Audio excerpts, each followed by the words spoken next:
ನಾನು ನಿಮ್ಮ ಮನೆ ಮಗ ವಿ.ಕೆ. ಕನ್ನಡಿಗ ಮಾತಾಡ್ತಾ ಇರೋದು. ಇವತ್ ಬೆಳಿಗ್ಗೆ ಎದ್ದು ಕೆಲಸ ಮುಗಿಸ್ಕೊಂಡು ಮನೆಗ್ ಬಂದ್ ನೋಡಿದ್ರೆ ನನ್ ಕರಿಯ ಫುಲ್ ವಾಶ್ ಆಗಿದ್ದ.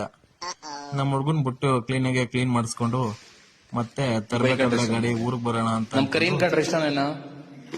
ಇಷ್ಟ ಇಲ್ವಾ? ಖುಷಿ ಅಂತ ಆದ್ಮೇಲೆ ತಲೆಗೆ ಗುಂಜಾಡ್ದೆ.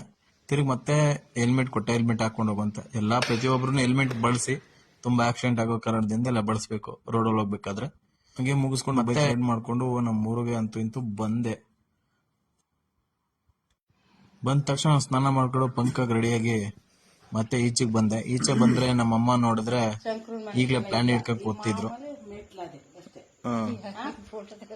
ನನಗೆ ಹೇಳ್ಕೊಟ್ರು, ಒಂದು ಅರ್ಥ ನಮ್ಮಮ್ಮ ನನಗೆ ಹೇಳ್ಕೊಡ್ತಾಳೆ ಆಗಿಲ್ಲ ತಿಳ್ಕೊಬೇಡಿ, ನನಗೂ ತುಂಬಾ ಅರ್ಥ ಆಗಿದೆ.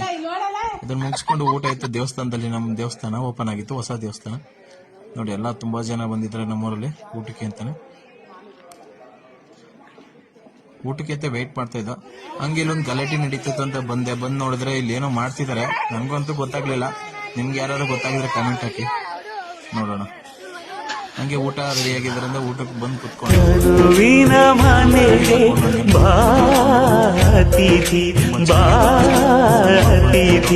ಅದಾದ್ಮೇಲೆ ತಿರ್ಗಾ ನನ್ನ ತಮ್ಮ ನನ್ನ ಬೈಕ್ ಕೇಳ್ದ, ಕೊಡೋಣ ಒಂದ್ ರೌಂಡ್ ಅಂತ. ಹಂಗೆ ಕೊಟ್ಟೆ.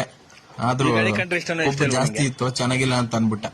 ಈ ಗಾಡಿ ಕಂಡ್ರೆ ಇಷ್ಟ ಇಲ್ವಾ? ಇಷ್ಟ ಇಲ್ಬೇಡ ಮತ್ತೆ ಅದಾದ್ಮೇಲೆ ಬೇಜಾರಾಗಿ ಗಾಡಿ ನಿಲ್ಸಂತಂದೆ.